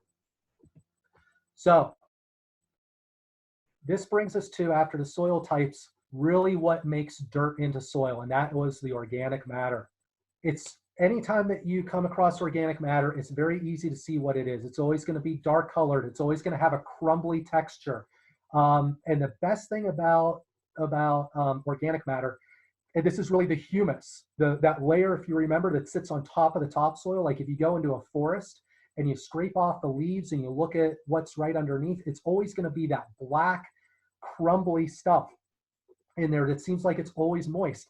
And the great thing about organic matter is it can hold unbelievable amounts of water. The way that I've heard it described is if you think about a forest that's out there, you want to think about a forest as being more like a lake than a forest itself, because each inch of topsoil in a forest, each inch of humus will hold up to a half an inch of water effectively, but it doesn't oversaturate. Anytime that it gets past the saturation point, the water flows right through into the subsoil. And the thing about organic matter is that it can take even clay soils, heavy clay soils, and turn it into loam-like characteristics.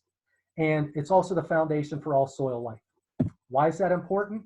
Because soil life is what turns the nutrients in the soil into forms that can be taken up by the plants. So you need to think of it in terms of when you're adding organic matter, you're basically providing more matter to be broken down, more soil life, more microbes to come in. And then the higher forms of life will feed off of those. Those are like your earthworms, your pill bugs, your things like that will feed off of those microscopic life forms. What that does, that process, it turns different types of soil nutrients into things that can be taken up by your plants. And the difference between this and using synthetic fertilizers is the synthetic fertilizers give you just one path. You have to feed the plant. But when you feed the plant, you kill off that soil life. And you have to keep feeding it and keep feeding it and keep feeding it. When you have an organic garden that you bring in that soil life, you're setting up a cycle.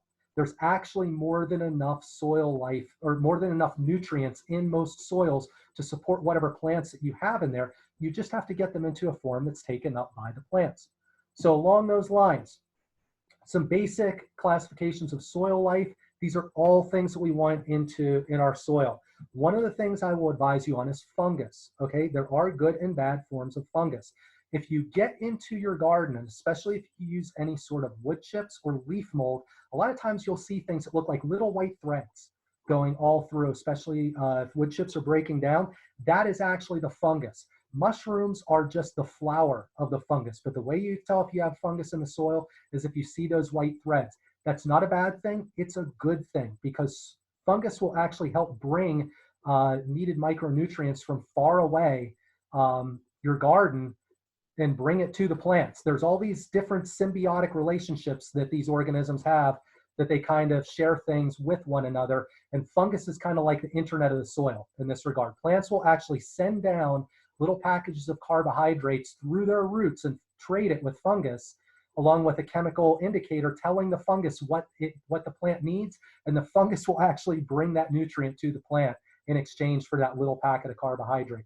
These are the types of relationships that we want to set up in a garden, and this will help get your soil really going. So the benefits of your soil life, I mean, it really does it all. It creates humus and compost. It holds water in the soil. It brings trace nutrients and converts nutrients into forms your plant roots can absorb.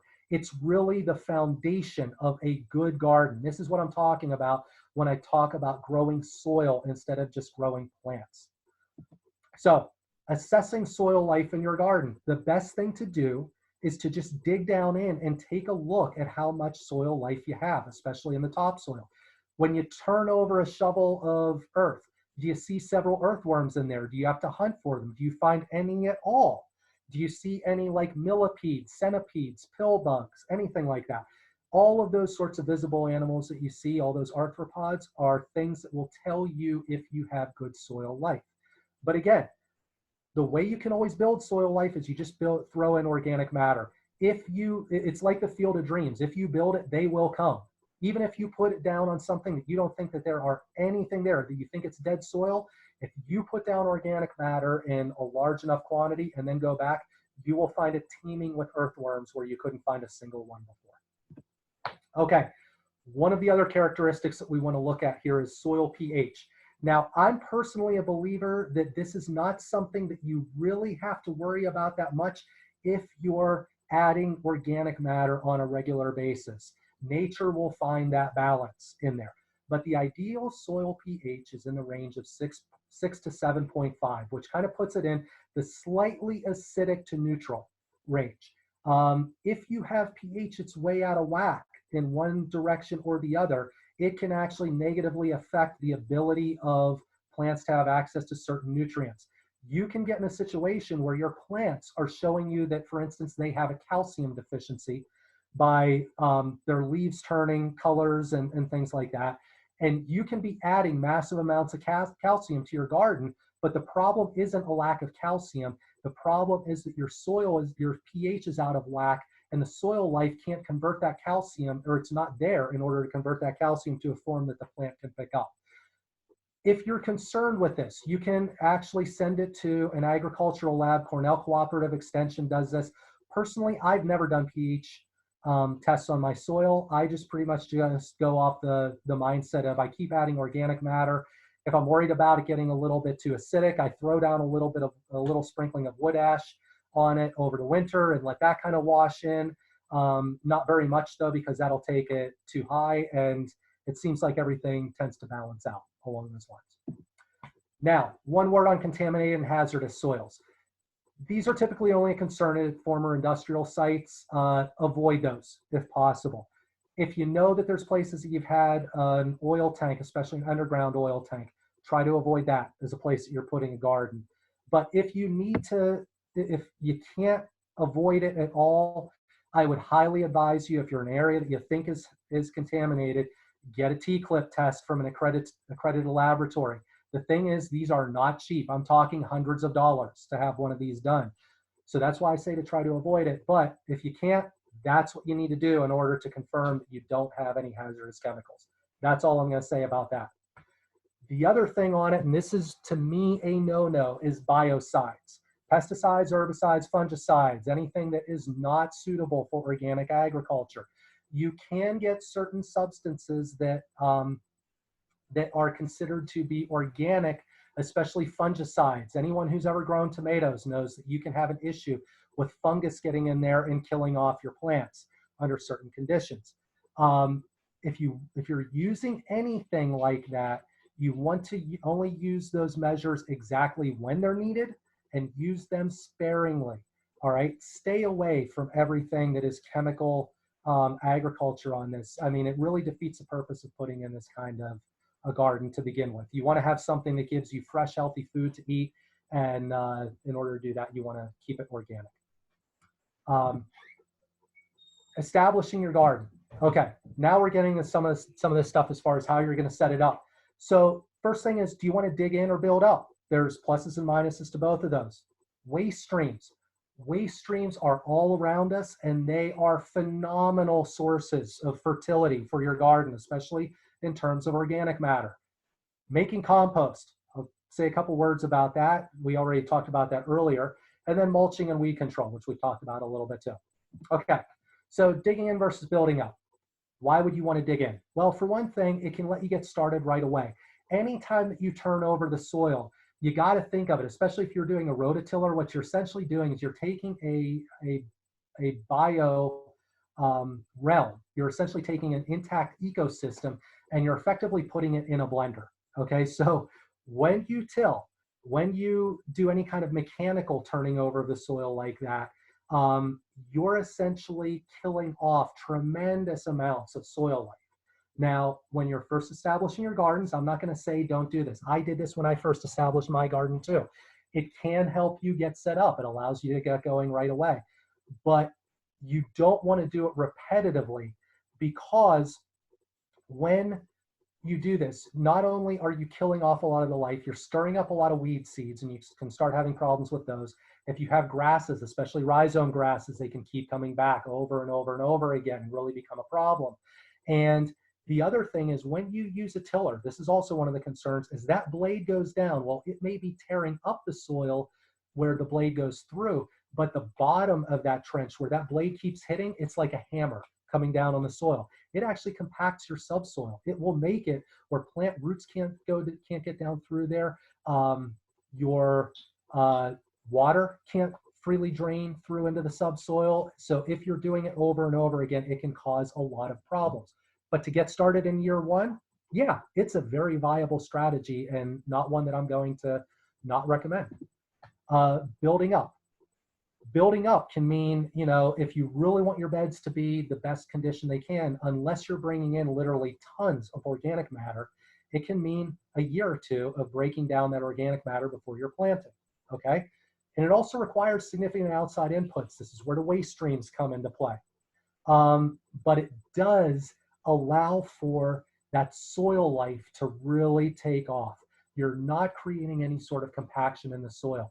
The soil in these areas where you build up is going to become some of the loosest, just most beautiful soil that you can possibly imagine, all right? And we're gonna take a look at some of the methods that you can use to do this. So one of the classic ones is called lasagna style garden beds. The reason they call it lasagna is because you're putting down different layers of stuff. And I'm not gonna go into what all the layers are on this with the presentation. You guys can take a look at this later, but this is one option for it. But again, you've got to have a lot of different types of stuff to bring in, and this is just one recipe. You can kind of make this stuff up as you go along. It's not anything that there's a hard and fast rule to it. One of the other things, and we have an abundance of this. Any of you that drive past the town park at all or go by there, you should know we've got literally tons upon tons upon tons of wood chips and shredded wood from the mulch piles that people brought over there. So this is something that I use in some of my garden areas, is I lay these things down, and to give you an idea of what will happen with these in one season, I put them down in my garden pathways 2 years ago. And this is from last spring. I went in and I said, you know what? I want to see what this is like underneath. Just below the surface. This is how much these wood chips broke down over the course of 1 year. I wasn't doing anything to these. I put them down. They were fresh wood chips. After a year, the worms get in there. They go nuts. They leave their worm castings. You get the fungal activity. You get bacteria. I mean, it just turns into a cornucopia for insects and microorganisms to run wild in there. So if you do wood chips, that's something that is definitely viable to plant into after a year. Anytime after that, it's only going to get broken down more. It's only going to be more like humus. All right. Another method is what's called hugelkultur, and this is if you have a lot of larger waste wood. And it's also a great way to just build soil. Any of you that have like kind of rotting pieces of wood, if you do firewood and you have some that's been left out a little bit too long and it's not good anymore, just take it, maybe dig out a hole, bury it, and throw soil on top of it. Let it sit there for a year. When you come back after that year, a lot of that wood will be broken down. It'll be just dark and crumbly and beautiful stuff. This is a great way to build up soil in order to build up your beds. But again, it's something you're relying on natural principles. They take some time. Okay, a couple words on framed beds. I personally don't use framed beds. There's nothing wrong with them. A lot of people prefer them because they're more aesthetically pleasing. They can lead to easier maintenance. But one of the things that I look at as maybe being a little bit of a drawback on frame beds is with their ability to hold water. The higher up that you make them with those sides on them, the water's going to want to run down and it's going to want to run out. It's not going to stay in the top part of the soil as much. So the watering is something that you have to be aware of. Treated lumber is another thing too. I won't say don't use it. I've used it before in the past, but you want to make sure that you keep a barrier between the wood and the soil if you are using treated lumber to make sure that those chemicals don't infiltrate into the soils. Now, as far as container gardening, this can give you something as far as an alternative to raised beds, especially in the lower right, as far as a wicking bed. This is something that you can look up online. If you just look up wicking beds, you'll get an idea on it, but it's something that allows you to kind of, it waters the garden bed from below or the container from below. These are extremely effective for people that don't have access to land. I know that some of you mentioned that you're gardening on balconies, on decks, things like that. If I was limited to a deck, and I've even given thoughts to it without being limited to that, I would go with wicking beds. They are fantastic from that standpoint. Container gardening, you can grow a lot of stuff in containers, but again, one of the main concerns that you have is water. The plants can't develop as big of a root system in the smaller containers. If you're growing bigger plants like tomatoes or peppers or things like that, you're gonna have to stay on top of the watering a lot. And it's very easy to kind of pitch over into overwatering or underwatering with them. So that's just something to be aware of with the container gardening. Now, capturing and using waste streams. This is a personal favorite of mine. Like I said, we've got these all around us. Anyone that knows me knows that when we get into October and November, I am driving through the village of Warwick probably about 2 to 3 nights a week, and at least one day on the weekends with my pickup truck, loading it up full of bags of those leaves. Why? Because they're a free source of organic matter, because they break down. If you have the opportunity to be able to shred them, they will break down into some of the most beautiful leaf mold that you can imagine. Personally, I actually use them in a whole composting system with my chickens, a deep litter with my birds, where it kind of provides a source of something that I can keep turning over for them that they can forage out of. Wood chips, again, wood chips are a great one. Horse manure. I have a deal with local, I get horse manure from Crystal Water Farm. The woman who owns it, it's certified organic land that's been in her family for a couple of generations. She's very cautious about not bringing in any sort of GMO alfalfa or anything like that. So I know that it's clean horse manure. She begs me to take as much as I can out of there because it just piles up and she has to get rid of it. Hay bales, especially rotting hay bales, can be used. Grass clippings are a great one as long as you allow them to compost, because they will compost very hot because they're high in nitrogen. Food scraps are another one. And these are all things that if you guys want to know about how to really link these in to a composting system with your garden, I actually use my chickens to do a lot of the work in composting for me. It's a system where I was making about a cubic yard of compost every week using my chickens. It was a little bit labor intensive. I've kind of dialed that back. But if it's something you want to know more about, feel free to email me. I'm more than happy to talk to you about it. I may even give a presentation on it at some point in the future. But waste streams, take advantage of these. If you have the ability to haul them to your place, go ahead and do it. Compost, we got into this a little bit earlier, so I'm not going to go into this too much. But I would say the best way to use this is if you make compost through the year, whatever compost you make in the fall, to let it sit and then use that to top your beds in the spring. And anything that you were making kind of that led into, or in the early part of the year, let that sit through the summer. And then the big thing is when you get to the end of the season, take about 2 inches plus, layer that on the tops of your beds. That'll provide great fertility for your beds going through into the winter, and it'll actually help to insulate the soil underneath. So this is just a quick picture of my chicken-powered composting system.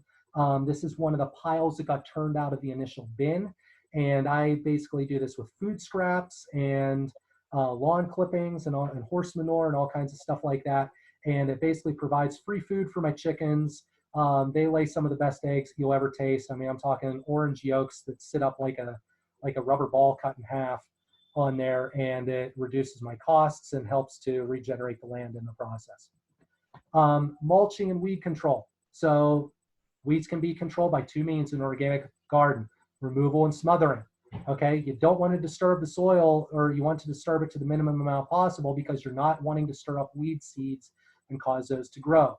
So if you're doing good mulching, like the picture on the left, that can smother the weeds. Any that poke up through will be very easy to pull out. And the picture on the right is a guy that, if any of you want to know about wood chip gardening, his name is James Prigioni. He has a YouTube channel about this. This guy is fantastic about this. He's a big advocate of wood chip gardening, and he shows you how to do it from soup to nuts. He's got some really great stuff out there. But the big thing is about mulch is you're constantly adding humus. That layer, that interface where the mulch sits on top of your humus layer, is where all the action happens, or where the most action happens in terms of microorganisms and worms and bugs and all of that stuff. So as long as you're adding the organic matter, you're going to keep breaking down into more and more and more humus, which will feed the life in your soil, which will increase that cycling of nutrients, which will help you to grow healthier and better plants. Okay, so that's all I have for this. So does anybody have any specific questions?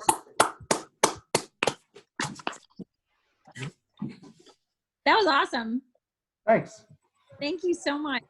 Yeah, you're welcome. I'm more than happy to. It's a pleasure. Chris, it was clear that this was a passion of yours, and it was a great presentation. Thank you. Thanks. Thank you. I have a question, Chris, about hay as a mulch. Yeah. Will you talk about that and what plants don't like that and what plants do like that? Well, one of the big drawbacks about hay that people often cite is the fact that it does typically have seeds. That is true.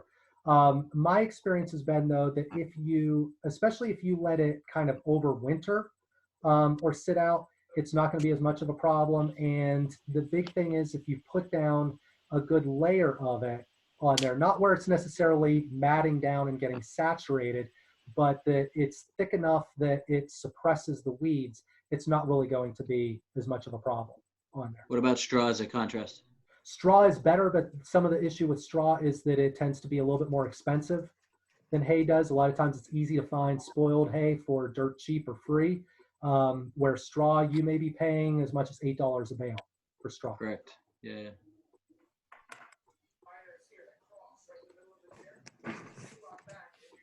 Now, also with hay, if you leave it out, if you cover it and leave it out for a week or two, that would kill a lot of seeds, right? Like in the heat. Yeah, it can do that, definitely. And you're kind of doing a little bit of like the composting process with that too. Like I actually scythe down grasses and kind of do my own haying thing on my small lot here, which I use for chicken bedding and all that. And when it runs through the process with that, with heating up to, 160 plus degrees, or 140 degrees or higher Fahrenheit, that tends to kill off a lot of the seeds. That was great. Thank you so much. It's great. You're welcome. And about fungus and alternative sides, we're learning about how to kind of spread the plants out, et cetera, to avoid fungus.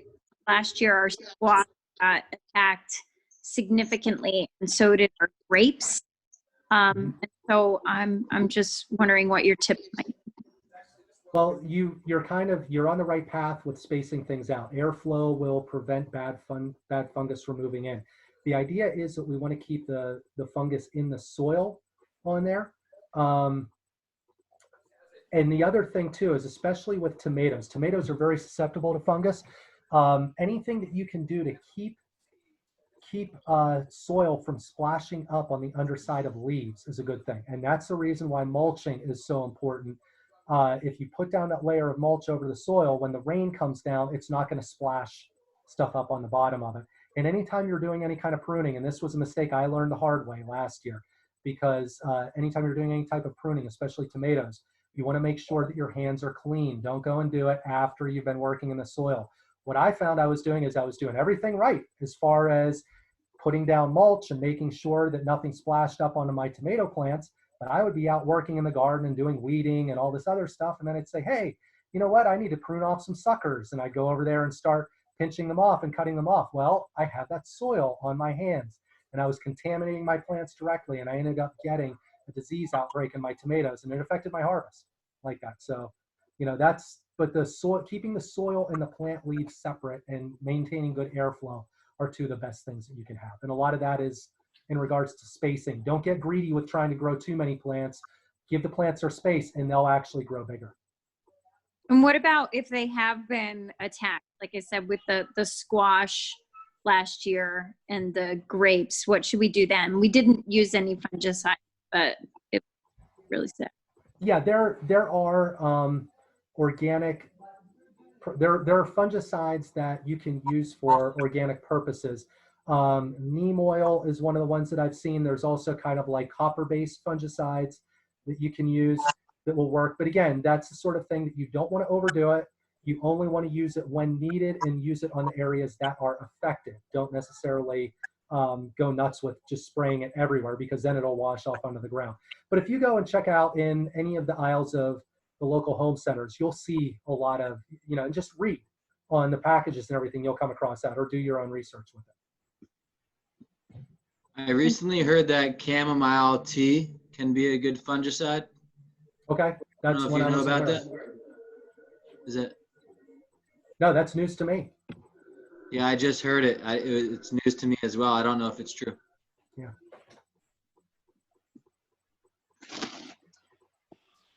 I'm wondering if you can talk a little bit about container gardening, because even though I have some space, I don't really have a great space because it's very rocky. I'm in Greenwood Lake.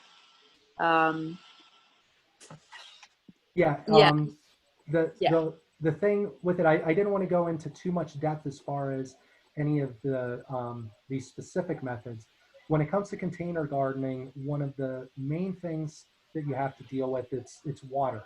Is always going to be a challenge, and it's going to be a challenge in terms of drainage, as far as making sure that you've got an area in the bottom of all of your containers that is porous, so that the water can drain through the soil into that, and it doesn't end up forming kind of a constant moist layer at the bottom that turns anaerobic.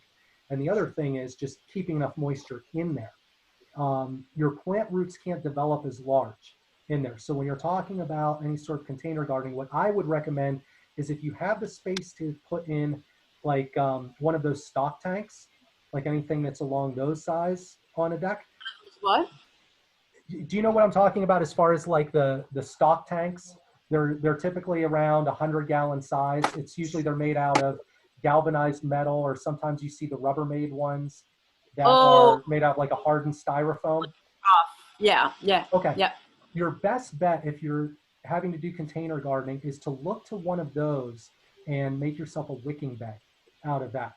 And if you want, I can, you can really just look up wicking bed online for the basic principles of it. It's something that you can put together yourself relatively cheaply with, materials you can get at any home center, and it will help you to maintain that moisture in the bed, because what you're essentially doing is you're constantly feeding the bottom of the container, and you've got an outlet on the side that allows excess moisture to flow out, but the water wicks up through the soil. It's capillary action that brings the water up, and that's constantly feeding your plant roots. And you can even do it where you put the water in, you can see down in it, maybe like a PVC stack pipe, so you can see what the level of the water is down in there all the time, so you know whether you need to water it or not. And anything that's excess water will just wash through, and you'll see it coming out the other side. Somebody, I saw a YouTube video, somebody using a box, using various boxes, like just cardboard boxes, and open the bottom and just leaving the bottom open. He did it with potatoes. I don't know if you can do that. Okay, that would be a one season thing. And again, you're doing something that's on the ground. That would be like kind of a vertical growing for potatoes. I've tried that before. I've never had good luck with it with my own method with wooden frames, but that's the kind of specific for that purpose.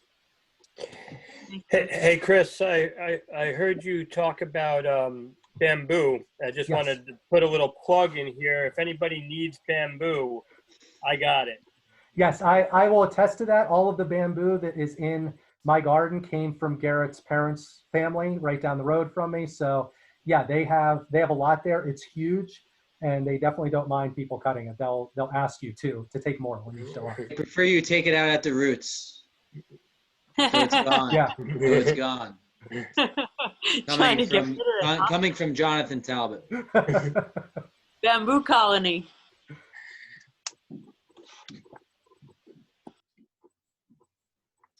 I had a quick question also. Thank you so much for it was such an informative presentation. I wanted to know, once you put the compost out, how long do you wait for it to kind of set with all of the organic matter, or can you immediately start using it? Because now we've kind of put the first layer down, and yeah, we just don't know how long do we wait? Well, if it's finished compost, you can start planting into that immediately. That's ready to go. And the best benefit of the compost is not necessarily nutrients it has in it. It's the fact that it's humus. It can hold an incredible amount of water, and it's also just like a colony for soil life. There's so many little pockets and fissures and things like that for all kinds of different things to set up that's the reason that the soil life loves it in there. Great. Chris, on that note, you mentioned leaf pile or leaves as compost, but if anybody has a leaf pile in the back of their yard somewhere, you could probably scrape off the bottom of that leaf pile and get really good compost. Yeah. Oh yeah. If anybody has, the one thing I will, and I had it in the presentation, but I didn't mention it, is when you're talking about any sort of yard waste, and leaves do fall under this because a lot of people will mulch up their leaves at the end of the season. If it's taken from a yard that sprays at all, you can't use it. That's basically contaminating everything. You're going to be bringing in a compost that will kill your soil. But if you don't spray on that, and again, the leaves are something that kind of falls in that category, leaf mold that has been sitting out there for a year and breaking down, you'll break into that and it will be black and crumbly and beautiful inside, and some of the best stuff that you can put on the garden. Can you add to on the same note, add to the wood chip? You bring in wood chips from other sites where you don't know what's coming from, DPW, whatever, municipal site, what could possibly be in that wood chip source? I honestly don't worry about that as much, because typically you're not talking about the wood actually taking up a lot of those sorts of materials. Because it's the wood chip is interior. It's yes, it's interior. And the main thing that you have to worry about with wood chips in this area is the fact that we have so many black walnut trees. And black walnuts actually secrete juglone. They do a chemical warfare against other plants in the area. There's a lot of plants, there's only certain plants that will actually survive around black raspberries. walnut trees. Yeah, raspberries, blackberries, black locust trees, things like that. Anywhere that you have nightshade plants, like tomatoes especially, black walnuts will kill them in no time at all. So when you're putting down wood chips, if you're looking to establish a bed with that, I would let that, well, you have to let it sit for a year. But you don't want to use anything that you're planting into for at least a year or maybe 2 if you're building it up with wood chips in this area. Chris, I have a ton of maple wood chips at home, and I saw that you used your wood chips to make the paths between your beds, and I like that idea. Now, is there any reason why I wouldn't want to abut the maple next to the raised beds that I have, or for No, soil? it's fine. It's fine. The only one you have to worry about with that is black walnut, and I wouldn't even worry a tremendous amount about black walnut going into a garden path, because at that point the plant's dead. It's not like the black walnut trees will actually send it out, the juglone, through their roots. Okay. But when you're talking about the wood chips, it's not going to be in a tremendously high concentration, especially from the interior wood of the tree, which is mostly just lignite at that point. And fresh maple, like Garrett has, is actually very mycelium friendly. Oh, and any wood that you put down is going to attract the mycelium. It's going to look like it's got just white threads running all through it within a short period of time. Right. And just so you guys know, when Jamie mentions about mycelium, that's what we call the threads of fungus that run through. So you can kind of use those terms interchangeably for our purposes.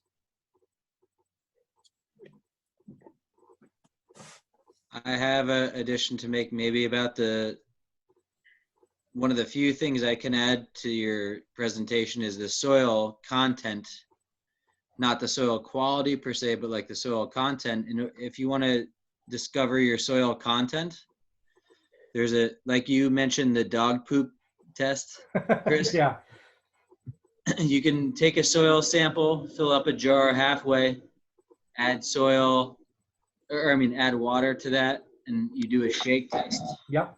You maybe add like a couple drops of dish soap actually. And if you do a shake, it'll help you, it'll settle out in like say 2 days, say, or 1 day, it'll settle out the layers of the soil. So you get a stratification of clay that settles out the bottom, silt, etc. And you can Google soil test to get a more exact, idea of the stratification of this layout, and it helps you. We cob builders do this to understand our clay content of the soil, because we're very interested in the clay content, because that's the bonding agent of the subsoil of cob. So that's a little bit more elaborate but identifying test for clay content.